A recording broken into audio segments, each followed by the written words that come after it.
নমস্কার, এখনকার প্রাইম টাইমে আমি আছি আপনাদের সাথে অমৃতারা। আপনারা দেখছেন নিউজ বাংলা।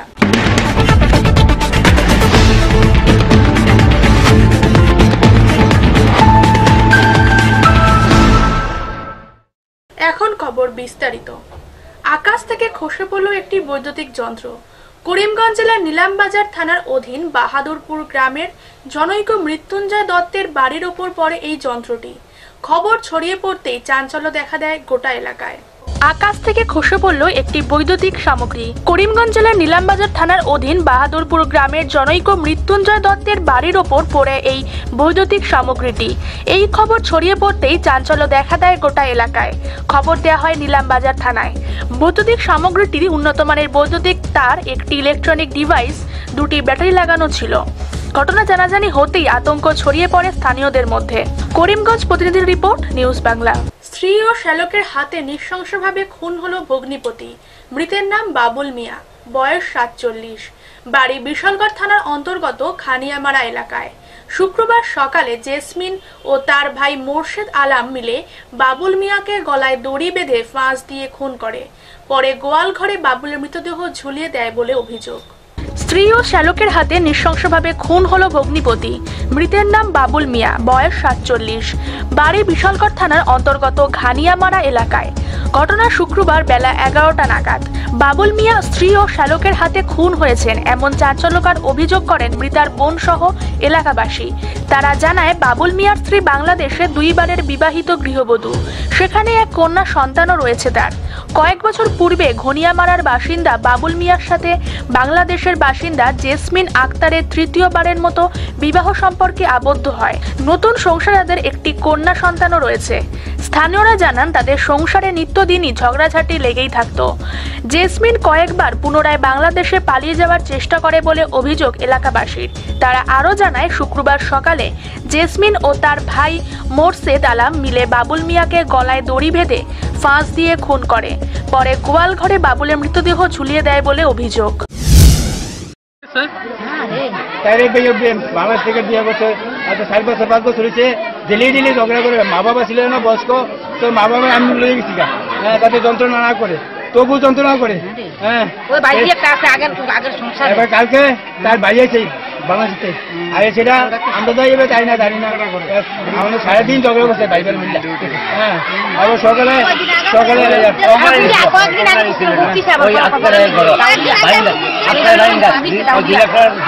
এদিকে মোর্শেদ আলম ঘটনার পরপরই গা ঢাকা দিয়ে বাংলাদেশে পালিয়ে যায় বলে সূত্রের খবর। পুলিশ অভিযুক্তদের নামে মামলা রুজু করে ঘটনার তদন্ত শুরু করে। বিশালগড় প্রতিনিধির রিপোর্ট, নিউজ বাংলা। পরপর 2টি পথ দুর্ঘটনায় তীব্র আতঙ্ক দেখা দেয় কল্যাণপুর থানা এলাকায়। শুক্রবার সকালে টাটা সুমোর সাথে সংঘর্ষে আহত হয় এক সাইকেল আরোহী। দ্বিতীয় দুর্ঘটনায় হতাহত না হলেও একটি দ্রুত বেগে চলা বাস গাড়ি পথের পাশে দাঁড়িয়ে থাকা একটি রিক্সাকে পিষে দুমড়ে মুচড়ে চলে যায়। পরপর 2টি পথ দুর্ঘটনায় তীব্র আতঙ্ক দেখা দেয় কল্যাণপুর থানা এলাকায়। শুক্রবার সকালে TR 01C 2719 নম্বরের টাটা সুমো কল্যাণপুর থেকে আগরতলা যাচ্ছিল। কল্যাণপুর থানার অধীন তোতাবাড়ি এলাকায় নিয়ন্ত্রণ হারিয়ে অজিত দেব নামের এক সাইকেল আরোহীর সাইকেলটি টাটা সুমো গাড়ির সাথে সজোরে ধাক্কা লাগে। সাথে সাথে মাটিতে লুটিয়ে পড়ে অজিত। তার হাতে পায়ে ও কোমরে আঘাত লাগে। স্থানীয়রা তাকে কল্যাণপুর হাসপাতালে নিয়ে আসে। বর্তমানে সে চিকিৎসাধীন। অপরদিকে এদিন দুপুরে TR 01B 1381 নম্বরের বাস গাড়ি আগরতলা থেকে খোয়াই যাবার পথে কল্যাণপুর বন দপ্তরের পাশে চালক ও যাত্রীবিহীন একটি রিক্সাকে ধাক্কা দিয়ে দুমড়ে মুচড়ে মাটির সাথে মিশিয়ে চলে যায়। পরপর 2টি পথ দুর্ঘটনায় জনমনে চাঞ্চল্য ছড়ায়। কল্যাণপুর প্রতিনিধির রিপোর্ট, নিউজ বাংলা। এক দেশ এক কর লাগু হয় 1 জুলাই গোটা ভারতবর্ষে, কিন্তু উত্তর পূর্বাঞ্চলে ত্রিপুরা আসাম সীমান্তে এখনো রয়ে গেছে সেলস ট্যাক্স চেকপোস্ট। আসামের করিমগঞ্জ জেলার আসাম ত্রিপুরা সীমান্ত চুড়াইবাড়ি স্থিত সেলস ট্যাক্স চেকপোস্টটি বন্ধ করে দেওয়া হয় বৃহস্পতিবার রাত 12টা থেকে। কিন্তু ত্রিপুরায় এখনো GST কার্যকর হয়নি, এমনটাই বক্তব্য লরি চালকদের। এক দেশ এক কর লাগু হয় 1 জুলাই গোটা ভারতবর্ষে। দেশের বিভিন্ন রাজ্যে ইতিমধ্যে জিএসটি লাগু হয়ে গেছে, কিন্তু উত্তর পূর্বাঞ্চলে ত্রিপুরা আসাম সীমান্তে এখনো সেলস ট্যাক্স চেকপোস্ট রয়ে গেছে। আসাম রাজ্যের 4টি চেকপোস্ট ইতিমধ্যে তুলে দিয়েছে আসাম সরকার। এমনকি করিমগঞ্জ জেলার আসাম ত্রিপুরা সীমান্ত চুড়াইবাড়ি স্থিত সেল ট্যাক্স চেকপোস্টটি বন্ধ করে দেওয়া হয় বৃহস্পতিবার রাত 12টা থেকে। কিন্তু ত্রিপুরায় জিএসটি এখনো কার্যকর হয়নি, এমনটাই বক্তব্য লরি চালকদের। গাড়ির চালকরা আমাদের প্রতিনিধিকে দেওয়া সাক্ষাৎকারে জানান, তাদের গাড়ির কাগজপত্র ও জিএসটির কাগজপত্র বৈধতা থাকা সত্ত্বেও তাদেরকে চুড়াইবাড়ি সেল ট্যাক্স ক্লিয়ারেন্স কাউন্টারে দাঁড়িয়ে থাকতে হয় 2-3 দিন। শত শত লরি চালক হয়রানির শিকার হচ্ছেন ত্রিপুরার চুড়াইবাড়ি স্থিত সেল ট্যাক্স চেকপোস্ট গেটে। লরি চালকরা আরও অভিযোগ করেন, বিক্রয়কর দপ্তরের আধিকারিকরা ইন্টারনেটের অজুহাত দেখিয়ে প্রখর রৌদ্রের মধ্যে ঘন্টার পর ঘন্টা দাঁড় করিয়ে রাখেন গাড়ি চালকদের। সেল ট্যাক্স উঠে গেছে, কোনো সিল নাই, কোনো সিগনেচার নাই। তা আপনি এখন মানে এমনি যাইতেছেন? এখন আমি এমনি দেখতেছি। এটা আসাম ত্রিপুরা আসাম না, এটা আসাম সেল ট্যাক্স। এটা আসাম ত্রিপুরা সীমান্ত তো? এটা চুড়াইবাড়ি সেল ট্যাক্স নেই? Churaibari sell tax. আপনি এমনি পাস হয়ে যাইতেছেন? এমনি পাস। এদিকে নিউজ বাংলার প্রতিনিধি চুড়াইবাড়ি সেল ট্যাক্সের আধিকারিকদের এ ব্যাপারে জিজ্ঞাসা করলে ক্যামেরার সামনে মুখ খুলতে নারাজ দপ্তরের অফিসাররা। এভাবে কোনো এক অজ্ঞাত কারণে অন্যায়ভাবে আইন বহির্ভূত লরি চালকদের দিনের পর দিন হয়রানির শিকারে ঘটনায় তীব্র ক্ষোভ ফুঁসছেন গাড়ি চালকরা। যে কোনো সময় বিস্ফোরণ ঘটতে পারে বলে অভিমত সংশ্লিষ্ট মহলের। বড় ধরনের দুর্ঘটনার পূর্বে সংশ্লিষ্ট দপ্তর উপযুক্ত ব্যবস্থা গ্রহণই বাঞ্ছনীয়। আমরা তো কাগজ ওকে আছে, জিএসটি কাগজ ওকে আছে, গাড়ির কাগজ ওকে আছে। এখন ত্রিপুরা গেটে কি প্রবলেম হইতেছে? ত্রিপুরা গেটে প্রবলেম হয়েছে, তো আজকে দিনটাই গেল গিয়া, দেখেন 3টা বাজে গেছে, নেট নাই। নেটের সমস্যা? নেটের সমস্যা। তারা বক্তব্য কি তারা এন্ট্রি করে তারপর ছাড়বো? তারা এন্ট্রি করে তারপরে ছাড়বো। চুড়াইবাড়ি আসাম গেটও আপনার কোনো টাকা পয়সা নিছেনি? সেল ট্যাক্সও তো টাকা লাগছে না, এটা আটকেছে না আইবিসি, এখানে বলতে এখানে চালু হয়েছে, জিএসটি চালু হয়েছে, এই কারণে মানে দিকে তো চেক করছে না। আর এখানে চুড়াইবাড়ি, এখানে মানে চুড়াইবাড়ি এখনো চেক করতেছে, এখনো টিপি কাটতে লাগে। হ্যাঁ, টিপি কাটতে লাগে, এখনো এন্ট্রি চলতেছে। টিপিতে তো এন্ট্রি চলতেছে। সেল ট্যাক্সে অনেক সময় এখানে গেট চেক দেয়, হ্যাঁ, তারপর গেট চেক করে এরপরে গাড়ি ফাঁসে। চুড়াইবাড়ির প্রতিনিধির রিপোর্ট, নিউজ বাংলা। শুক্রবার কৈলাসহর মহকুমা প্রশাসনের উদ্যোগে কৈলাসহর মহকুমার অধীন ভূমিহীন 41টি পরিবারকে খাস ভূমি পাট্টা বিতরণ করা হয়। পাশাপাশি চণ্ডীপুর বিধানসভা কেন্দ্রের বিধায়ক উন্নয়ন তহবিল থেকে 38,000 টাকা ব্যয়ে 7 জন বেনিফিশিয়ারিকে বাদ্যযন্ত্র প্রদান করা হয়। উপস্থিত ছিলেন মন্ত্রী তপন চক্রবর্তী। শুক্রবার কৈলাসহর মহকুমা প্রশাসনের উদ্যোগে কৈলাসহর মহকুমার অধীন ভূমিহীন 41টি পরিবারকে খাস ভূমি পাট্টা বিতরণ করা হয়। পাশাপাশি চণ্ডীপুর বিধানসভা কেন্দ্রের বিধায়ক উন্নয়ন তহবিল থেকে 38,000 টাকা ব্যয়ে 7 জন বেনিফিশিয়ারিকে বাদ্যযন্ত্র প্রদান করা হয়। কৈলাসহর মহকুমার চণ্ডীপুর ব্লকের অধীন স্বামী বিবেকানন্দ হলে এক অনুষ্ঠানের মধ্যে দিয়ে বেনিফিশিয়ারিদের পাট্টা ও বাদ্যযন্ত্র প্রদান করেন অতিথিবৃন্দরা। এদিনের অনুষ্ঠানের প্রধান অতিথি হিসাবে উপস্থিত ছিলেন মন্ত্রী তপন চক্রবর্তী। এছাড়া অন্যান্য অতিথিদের মধ্যে উপস্থিত ছিলেন ঊনকোটি জেলা পরিষদের সভাধিপতি কল্পনা দেবনাথ, মহকুমা শাসক সুব্রত চৌধুরী, গৌরনগর পঞ্চায়েত সমিতির চেয়ারম্যান শান্তি সিনহা প্রমুখ। মন্ত্রী তপন চক্রবর্তী অনুষ্ঠানে আলোচনা রাখতে গিয়ে বলেন, রাজ্যে কিছু সাম্প্রদায়িক ও বিভেদকামী শক্তি রাজ্যের শান্তি সম্প্রীতি বিনষ্ট করে উন্নয়নের কাজে বাধা দেওয়ার চেষ্টা চালাচ্ছে, যা রাজ্যের শান্তিকামী মানুষ কিছুতেই মেনে নেবে না। তিনি আরো বলেন, গরিব মেহনতি মধ্যবিত্ত শিক্ষক কর্মচারী ছাত্র যুবক খেটে খাওয়া মানুষের জন্য রাজ্য সরকার কাজ করে যাচ্ছে। রাজ্য সরকার উন্নয়নের জন্য প্রতিশ্রুতিবদ্ধ। তিনি জনগণকে সচেতন থাকার আহ্বান রাখেন। সবসময় বলি, সরকারি কাজ যখনই হয় আপনারা নজরদারি রাখবেন, ইনভলভ হবেন, খোঁজখবর নেবেন। এটা আপনার কাজ, আপনাদের এলাকার জন্য টাকাটা বরাদ্দ হয়েছে।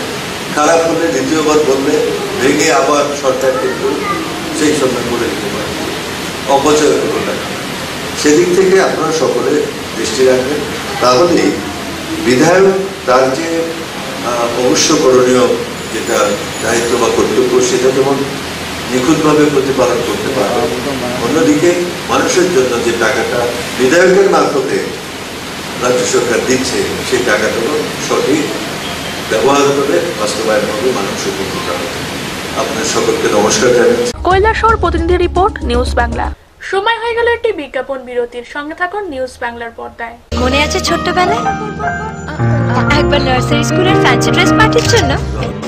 আমার দীপাবলির রাত তোমার আলোয় করে উঠেছে ঝলমল, তোমার স্পর্শে হয়েছে আনন্দময়।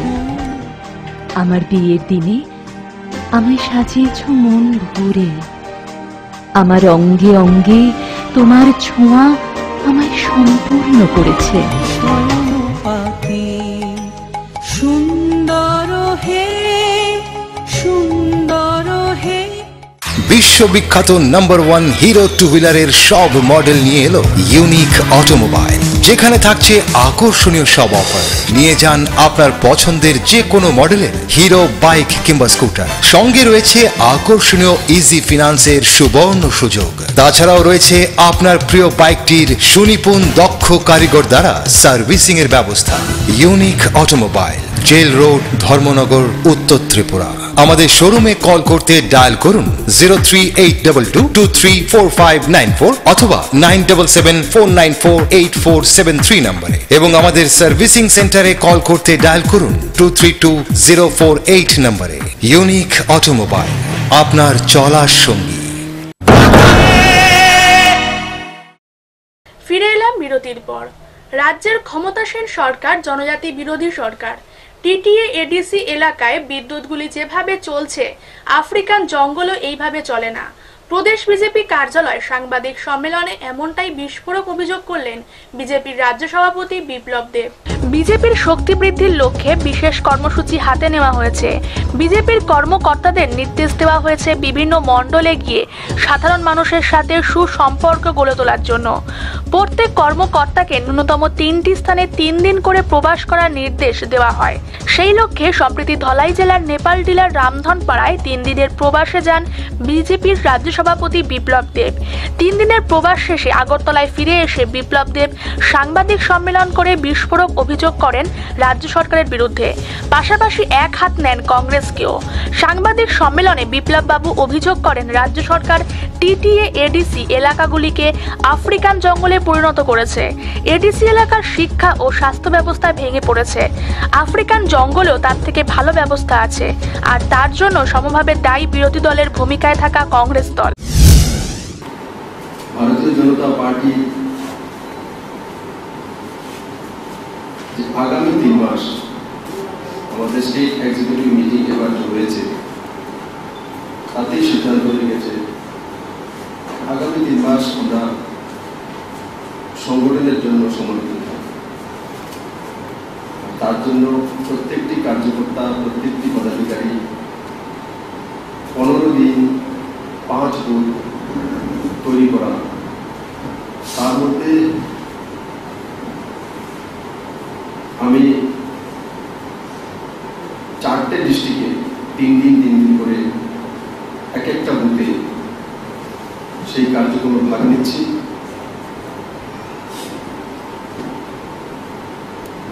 তাতে ত্রিপুরা রাজ্যের জনজাতি অধ্যুষিত এরিয়াগুলিতে যাওয়ার আমার একটা পরিকল্পনা আমরা তৈরি করেছি। সেই পরিকল্পনা অনুসারে সিপাহী জেলা, কমলাসাগর জেলাতে হোক, কমলাসাগর মন্ডলে হোক, সাউথের রাজনগরের মন্ডলে হোক, করমচারা ধলাই ডিস্ট্রিক্টে হোক, সদরের রামনগর, এই কটি বুথের মধ্যে আমি 3 দিন করে প্রবাস করেছি। তাতে একটা জিনিস স্পষ্ট হয়ে উঠেছে, এই রাজ্যে যে রাজ্য সরকারটা চলছে সম্পূর্ণ জনজাতি বিরোধী সরকার। আমরা কিছুক্ষণ পর টিভি ফুটেজের মাধ্যমে আপনাদেরকে অবগত করাবো এই 9 দিনের প্রবাসে জনজাতিদের কি দুর্বিষহ অবস্থা। আফ্রিকান জঙ্গল বা আফ্রিকান প্রদেশগুলিতেও সেই ধরনের মানবিক যে শোষণ, সেটা আজকের দিনে আফ্রিকাতে দেখা যায় না, যেটা আমাদের ত্রিপুরা রাজ্যের মধ্যে আমি প্রত্যক্ষদর্শী হয়ে এসেছি এবং সেই ভিডিও ক্লিপিং এর সঙ্গে এখানে আছে। আমি আপনাদেরকে সেগুলিকে ভিডিও ক্লিপিংগুলি আপনাদের সঙ্গে প্রস্তুত করা হবে। 3 দিন জনজাতি এলাকা প্রবাসের পর বিপ্লব দেব শুক্রবার সাংবাদিক সম্মেলনে যে সকল অভিযোগ করেন তা তথ্য ও ভিডিও চিত্র সহকারে তুলে ধরেন। পাশাপাশি তিনি এদিন ঘোষণা দেন 9ই আগস্ট বিজেপির জনজাতি মোর্চা রাজধানীতে 10,000 জনজাতিকে নিয়ে সমাবেশ করবে। তিনি রাজ্যে ক্রমবর্ধমান বিজেপি কর্মী হত্যার ঘটনা নিয়ে উদ্বেগ প্রকাশ করে বলেন, চানমোহন ত্রিপুরার হত্যার পর বিজেপি যেমন রাজ্যব্যাপী আন্দোলনে নেমেছিল, তেমনি সম্প্রতি নিশিকান্ত চাকমা হত্যার প্রতিবাদে রাজ্যব্যাপী আন্দোলনে নামবে বিজেপি। বিগত 25 বছর যাবৎ ক্রমাগত কমিউনিস্ট সরকার রয়েছে। আদরণীয় মানিক বাবু বিগত 19 বছর যাবৎ এই রাজ্যের স্বনামধন্য মুখ্যমন্ত্রী আছেন। জনজাতি এরিয়ার 20টা সিটের মধ্যে 19টা সিট কমিউনিস্ট পার্টির কাছে আছে। ত্রিপুরা এডিসিতে 28 জন, এমডিসির মধ্যে 27 জন এদের আছে, একজন বিজেপিতে চলে এসেছে। এহেন পরিস্থিতিতে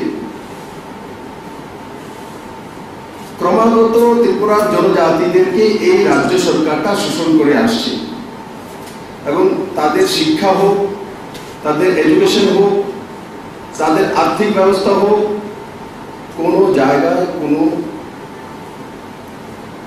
উন্নয়নের ছাপ পর্যন্ত দূর দূর পর্যন্ত দেখা যায়। দুর্ভাগ্যের সঙ্গে আমাকে এটা বলতে যে এই রাজ্যে বিরোধী পার্টির ভূমিকা যারা ছিল, কংগ্রেস নামধারী ন্যাশনাল পার্টি, এরাও জনজাতি এরিয়াতে কখনো যাওয়ার মানসিকতা রাখেনি। সবসময় কাউর না কাউর সঙ্গে অ্যালায়েন্স করা, আগরতলাতে শহর অঞ্চলে বসে রাজনীতি করা, আর তার সম্পূর্ণ লাভ নিয়েছে এই কমিউনিস্ট পার্টি। এই জনজাতি এরিয়াগুলিকে আফ্রিকান জঙ্গলে পরিণত করেছে।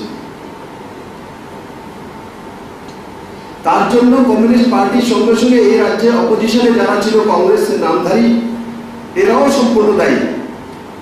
এদেরকে কখনো কখনো ধ্রুবতারা হিসেবে হয়তো জনজাতি এরিয়ার লোকেরা দেখতো, ধ্রুবতারা এসে কখনো জনসভা হয়তো চেহারা দেখেছে। জনজাতির কাছে যাওয়ার মতো কারোর মানসিকতা ছিল না। তার জন্য এখন বলছে ইন্ডিজিনাস পিপল, ভূমিপুত্র। ভূমিপুত্র তো আমি বিপ্লব দেব, আমারও জন্ম হয়েছে উদয়পুর হসপিটালে, আমি ভূমিপুত্র। কিন্তু তাদের মধ্যে মানসিকতাটা কেন আসছে? আমরা আমার সাংবাদিক বন্ধুরা যারা বসে আছেন, আমরাও ভূমিপুত্র, আমরাও তো এই ভূমিতে। আগরতলা প্রতিনিধির রিপোর্ট, নিউজ বাংলা। নিয়মিতকরণের দাবিতে মুখ্যমন্ত্রীর নিকট ডেপুটেশন প্রদান করল বিভিন্ন হাসপাতালে কর্মরত স্লিপ ওয়ার্কাররা। বঞ্চিত কর্মীরা শুক্রবার মানিক সরকারের সরকারি বাসভবনে গিয়ে মুখ্যমন্ত্রীর নিকট ডেপুটেশন প্রদান করেন। তারা নিয়মিতকরণের দাবিতে মুখ্যমন্ত্রীর নিকট ডেপুটেশন প্রদান করল বিভিন্ন হাসপাতালে কর্মরত স্লিপ ওয়ার্কাররা। দীর্ঘ প্রায় 10 বছর যাবৎ রাজ্যের বিভিন্ন প্রান্তের হাসপাতালগুলিতে স্লিপ ওয়ার্কাররা হিসেবে কর্মরত 84 জন কর্মী নিয়মিতকরণের দাবিতে ইতিপূর্বে মুখ্যমন্ত্রীর দ্বারস্থ হয়েছিলেন। মুখ্যমন্ত্রীর প্রতিশ্রুতি অনুযায়ী কিছু কর্মীকে ডিআরডব্লিউ কর্মী হিসাবে স্বীকৃতি দেওয়া হলেও বঞ্চিত থেকে যায় বহু কর্মী। এমতো অবস্থায় বঞ্চিত কর্মীরা শুক্রবার ফের একবার নিয়মিতকরণের দাবিতে মুখ্যমন্ত্রী মানিক সরকারের সরকারি বাসভবনে গিয়ে মুখ্যমন্ত্রীর নিকট ডেপুটেশন প্রদান করেন। এখন দেখার মুখ্যমন্ত্রীর উদ্যোগে পূর্বের ন্যায় এবারও বঞ্চিতদের বঞ্চনার অবসান হয় কিনা। আচ্ছা, আমরা তো পঞ্চায়েত থেকে বিভিন্ন জায়গাতে সিল ওয়ার্কার হিসাবে আমরা ঢুকানো হয়েছিল। এরপরে কিছু জনকে ডিআরডব্লিউ করছে, আমরা করছে না। তো আমরা তো একবার আয়াও গেছে চিফ মিনিস্টারের সঙ্গে দেখা করতে, এরপরে আমরা কোনো সুযোগ সুবিধা হইতেছে না আর কি। আজকে আবার কার সঙ্গে দেখা করবেন? আজকে আমার চিফ মিনিস্টারের সঙ্গে দেখা করব। তার মধ্যে আপনার ডিআরডব্লিউ কয়জন হয়েছে? আমরা রেখে ডিআরডব্লিউ একজন, অদার কপি দেখলে বোঝা যায় এমনি 4-5 জন মনে হয়ে গেছে গা। আপনারা একসঙ্গে চাকরি পেয়েছিলেন? হ্যাঁ, একসঙ্গে। সবাই স্লিপ ওয়ার্কার ছিলেন? হ্যাঁ, সবাই স্লিপ ওয়ার্কার আছে। টোটাল কতজন আপনারা? আমরা 48 জন। কত বছর রানিং চলছে আপনারা? 10 বছর রানিং চলতেছে, আমরা কোনো খানে ঢোকাইছে না। এখন আমরা দাবি কি? আমরা দাবি DW। আগরতলার প্রতিনিধির রিপোর্ট, নিউজ বাংলা। বন্যা পরিস্থিতি খতিয়ে দেখতে করিমগঞ্জ জেলা সফরে এলেন কেন্দ্রীয় প্রতিনিধি দল। করিমগঞ্জ সহ পাতারকান্দি এলাকার বন্যায় ক্ষতিগ্রস্ত মানুষজনদের নিকট থেকে ত্রাণ সামগ্রী বন্টনে ব্যাপক অনিয়মের অভিযোগ পেয়ে তার কারণ জানতে খোঁজখবর শুরু করেন কেন্দ্রীয় পর্যবেক্ষক টিম। আসাম সরকার পর্যাপ্ত ত্রাণ সামগ্রী দেওয়ার দাবি করলেও বাস্তবে 4 কিলো চাল এবং 1 কিলো ডাল এবং কিছু পরিমাণ লবণ দেওয়া হয় বলে বন্যায় ক্ষতিগ্রস্ত লোকজন জানায় কেন্দ্রীয় পর্যবেক্ষক টিমকে। বন্যার বিভীষিকা অনেকটা হ্রাস পেয়েছে করিমগঞ্জ জেলায়। বহু বন্যা কবলিত এলাকা থেকে জল নেমে যায়। এখনও পরিস্থিতিতে কেন্দ্রীয় পর্যবেক্ষক টিম পরিদর্শনে আসে করিমগঞ্জ জেলায়। করিমগঞ্জ জেলার উত্তর, দক্ষিণ করিমগঞ্জ, পাথারকান্দি বিধানসভা সমষ্টির কিছু এলাকা পরিদর্শন করে কেন্দ্রীয় প্রতিনিধি দল। বন্যার বিভীষিকা কমলেও উত্তর করিমগঞ্জ, দক্ষিণ করিমগঞ্জের কিছু এলাকা এখনো জলমগ্ন। রাজ্য সরকার পর্যাপ্ত পরিমাণে ত্রাণ সামগ্রী পাঠালেও জলমন্ত্রী মানুষজন 1 মাসে 4 কিলো চাল, 1 কিলো ডাল ও কিছু পরিমাণ লবণ পায় বলে অভিযোগ করেন কেন্দ্রীয় প্রতিনিধি দলকে। বন্যায় ক্ষতিগ্রস্ত মানুষ কেন ত্রাণ সামগ্রী পায়নি তার খোঁজ খবর নিতে শুরু করে কেন্দ্রীয় পর্যবেক্ষক টিমের প্রতিনিধিরা।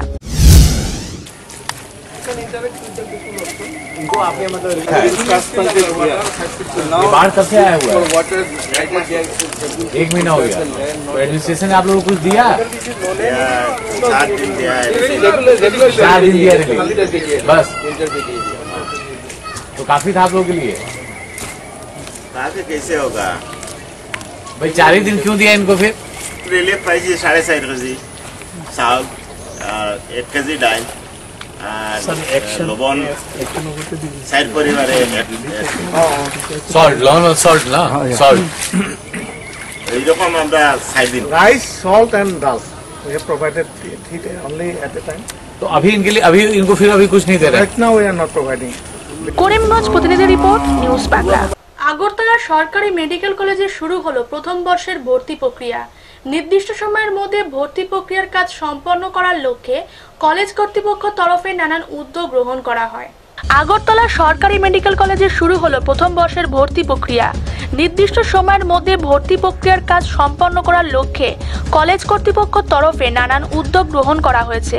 পাশাপাশি প্রথম বর্ষে ভর্তি হতে আসা ছাত্রছাত্রীদের যেন কোনো সমস্যা না হয় তার জন্য প্রয়োজনীয় ব্যবস্থা গ্রহণ করা হয়েছে।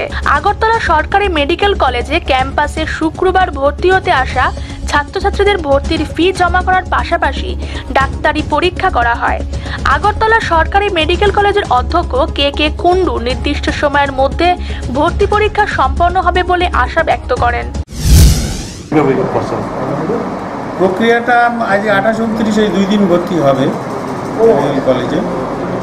এর জন্যে আমরা এখানে আমাদের একাডেমিক সেকশানে ওখানে ব্যবস্থা করেছি এবং সঙ্গে সঙ্গে যারা ওদের ফর্ম ফিল আপের পর ওদের মেডিকেল টেস্টও এখানে আমরা একটা মেডিকেল টিম রেখেছি তারা, এবং ব্যাংকের থেকে এবং আমাদের অ্যাকাউন্ট সেকশানের থেকে লোকজন আছেন যাতে ওদের কোনো অসুবিধা না হয় ফিস কালেকশান বা অন্য ব্যাপারে সব কিছুই যাতে অল্প সময়ের মধ্যে সেরে ফেলা যায় সেইভাবেই চেষ্টা করা হচ্ছে এবং আশা করছি যে নির্বিঘ্নেই হবে। সিট আমাদের টোটাল সিট তো 100-100-র মধ্যে 75টা আমাদের স্টেটের সিট, বাকি 15টা সেন্ট্রাল কোটা আর 10টা নর্থ ইস্টার্ন রিজিয়নের জন্যে, ওই নাগাল্যান্ড, অরুণাচল, মেঘালয়, এই 4টে স্টেটের জন্যে 3-3-2-2 এই 10টা সিট আছে নর্থ ইস্টার্ন রিজিয়নের জন্য। বর্তমান সময় স্যার ফুল ফিল আপ আছে, এখন যত যা সিট আছে তত মানে স্টুডেন্ট কি তত এবার তো সব সেন্ট্রাল সিলেকশন হয়েছে, তার মধ্যে এই স্টেটে ডোমিসাইল যারা তারা এখানে ভর্তি হয়েছে। আর সেন্ট্রাল কোটা অনেক সময় সেকেন্ড কাউন্সিলিংয়ের পর 2-4টে খালি থাকলে সেগুলো না পাওয়া গেলে তখন আমাদের নিয়মই আছে ওটা স্টেট কোটার থেকে আমরা ফিল আপ করি। তো সবসময় যে ওদের 15টা আসে তা নয়, বা কেউ এলে হয়তো চলে গেল সেকেন্ড কাউন্সিলিংয়ে বেটার জায়গা বা তার পছন্দ মতো জায়গা পেলে সেক্ষেত্রে সেইগুলো স্টেট কোটা দিয়ে ফিল আপ হয়। আগরতলার প্রতিনিধির রিপোর্ট, নিউজ বাংলা।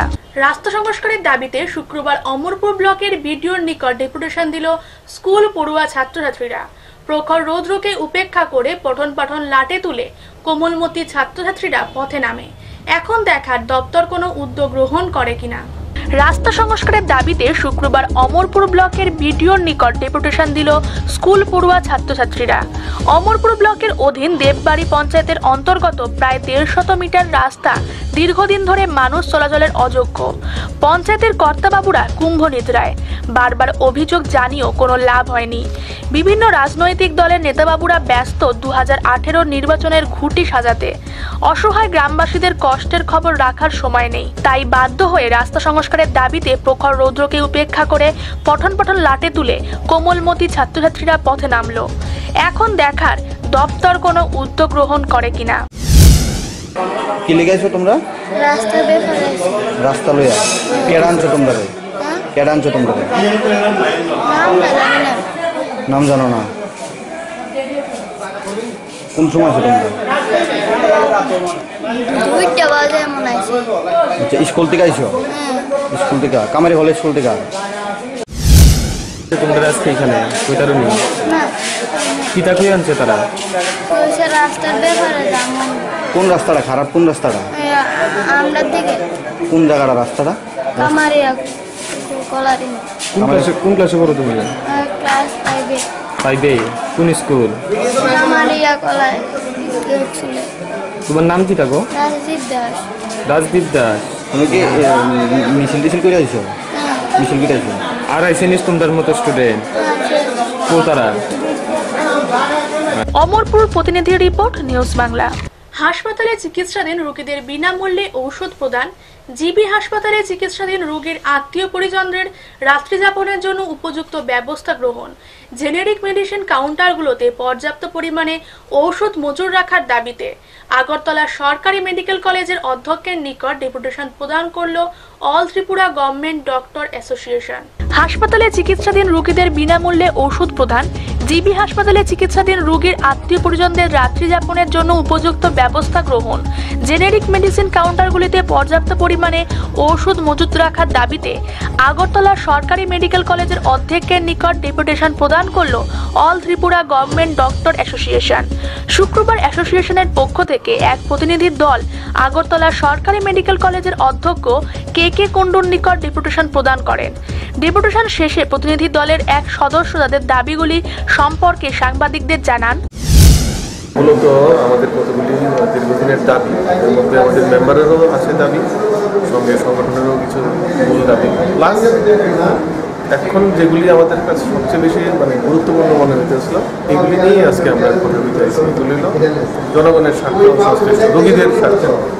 বিশেষ করে এখানে সবচেয়ে বেশি যেটা অভাব এটা হলো এখানে কোনো নাইট শেল্টার বা কোনো গেস্ট হাউস এখানে নেই। রোগী যাদের রাত্রেবেলা থাকে বারান্দাতে শুয়ে থাকে, এটা দিনের পর দিন এখানে চলছে। আমরা বলছি যে ইমিডিয়েট এখানে একটা গেস্ট হাউস অন্তত না হলেও অন্তত একটা নাইট শেল্টার যাতে ইমিডিয়েট তৈরি করা হয়। তো উনি আশ্বাস দিয়েছেন দেখবেন এখানে জায়গাও আমরা একটা মোটামুটি ডিমার্কেট করছি। এটা মিউনিসিপ্যালিটি বা লেবার ডিপার্টমেন্টের সঙ্গে কথা বললে যত তাড়াতাড়ি সম্ভব এখানে একটা নাইট শেল্টার চালু করে। 2 নম্বর যেটা খুবই ইম্পর্টেন্ট এটা হলো ওই জেনেরিক যে মেডিসিনগুলি আছে এটাতে অ্যাকচুয়ালি 600 মতো আইটেম থাকে। বর্তমানে এখানে একটু শর্টেজ আছে, 260টার মতো আইটেম আছে। তো আমরা করছি যে 600 আইটেমই এখানে চালু রাখতে পারবো, তাহলে অনেক কম দামে পাওয়া যাবে। আরেকটা হলো ইনডোরে যত পেশেন্ট ভর্তি থাকবে সবাইকে যাতে সরকার ফ্রি মেডিসিন সাপ্লাই করে। যতদিন ভর্তি থাকবো ততদিনের সমস্ত ওষুধ বিনামূল্যে হাসপাতাল থেকে সাপ্লাই করতে হবে। এই 3টা হলো জনগণের ইয়ে। আমাদের কিছু ওই সংগঠনের কিছু আলাদা দাবি আছে। মূল দাবি গেস্ট হাউস, ফ্রি মেডিসিন আর জেনেরিক মেডিসিনের টোটাল মেডিসিনের নাম্বারটা আরও বাড়ানো। 3টা দাবি মূলত। আর সঙ্গে আমাদের সংগঠনের কিছু আর মেম্বারের কিছু সমস্যা, টিএবিল এগুলি জনগণ সংশ্লিষ্ট ব্যাপার না, মেম্বারের। জনগণ সংশ্লিষ্ট যে বিষয়গুলো আপনি বলুন, তো সবক্ষেত্রে যেটা বড় বিষয় আমাদের মনে হয় যে আরএসবি কার্ড দিয়ে সেই যে আমাদের মেডিসিন শপগুলোতে যে আউট অফ মেডিকেল কলেজ ওখানে তো ওষুধ পাওয়া যায় না, সেদিক থেকে আপনারা কোনো কথা বলবেন? হ্যাঁ, এগুলি আমরা কথা আলাদা করে কথা RSBI এর ওষুধ সংক্রান্ত ব্যাপারে, হ্যাঁ এটাও কথা সে বিষয়ে কত কি রকম উত্তর পেয়েছেন? না, এখনো কথা এই ব্যাপারে হয়নি, মাঝখানে উঠে এসেছি তো এটাও আলোচনায় থাকবে। RSBI সংক্রান্ত একটা আলোচনা থাকবে। আপনার নাম? আপনার নাম? তিমির চক্রবর্তী। সংগঠনের কি আপনি? আমি general secretary, Tripura government doctor association. আগরতলার প্রতিনিধির রিপোর্ট, নিউজ বাংলা। আগরতলা পুর নিগমের 24 নম্বর ওয়ার্ড এলাকার বেহাল সড়ক সংস্কারের দাবিতে সরব হল ত্রিপুরা অটোরিক্সা ওয়ার্কার্স ইউনিয়নের আড়ালিয়া শাখা। শুক্রবার ইউনিয়নের পক্ষ থেকে সড়কগুলি সংস্কারের দাবিতে ডেপুটেশন প্রদান করেন পুর নিগমের মেয়র প্রফুল্লজিৎ সিনহার নিকট। আগরতলা পুর নিগমের 24 নম্বর ওয়ার্ড এলাকার বেহাল সড়ক সংস্কারের দাবিতে সরব হল ত্রিপুরা অটোরিক্সা ওয়ার্কার্স ইউনিয়নের আড়ালিয়া শাখা। শুক্রবার ইউনিয়নের পক্ষ থেকে 24 নম্বর ওয়ার্ডের আড়ালিয়া এলাকার বেহাল সড়কগুলি সংস্কারের দাবিতে ডেপুটেশন প্রদান করে পুর নিগমের মেয়র প্রফুল্লজিৎ সিনহার নিকট। ডেপুটেশন প্রদানকালে উপস্থিত ছিলেন ত্রিপুরা অটোরিক্সা ওয়ার্কার্স ইউনিয়নের আড়ালিয়া শাখার নেতৃত্বরা। ডেপুটেশন প্রদানের পূর্বে সংগঠনের কর্মী সমর্থকরা মিছিল করে শহরের বিভিন্ন পথ পরিক্রমা করে পুর নিগমের কার্যালয়ের সামনে এসে মিলিত হয়। এরপর প্রতিনিধি দল রাস্তা সংস্কারের দাবি নিয়ে মেয়রের নিকট ডেপুটেশনে মিলিত হয়। মূলত ত্রিপুরা অটোরিক্সা ওয়ার্কার্স ইউনিয়নের পক্ষে আমাদের একটা আড়ালিয়া শাখা আছে।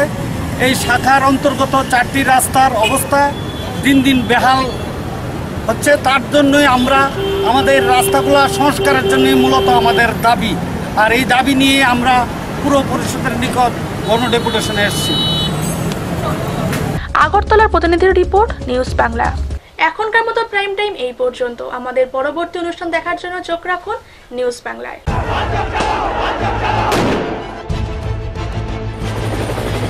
खत्म हो गया, सब खत्म हो गया। और घर यहाँ पर टूटे हुए हैं। ज्यादा नेतागिरी कर रहे हो।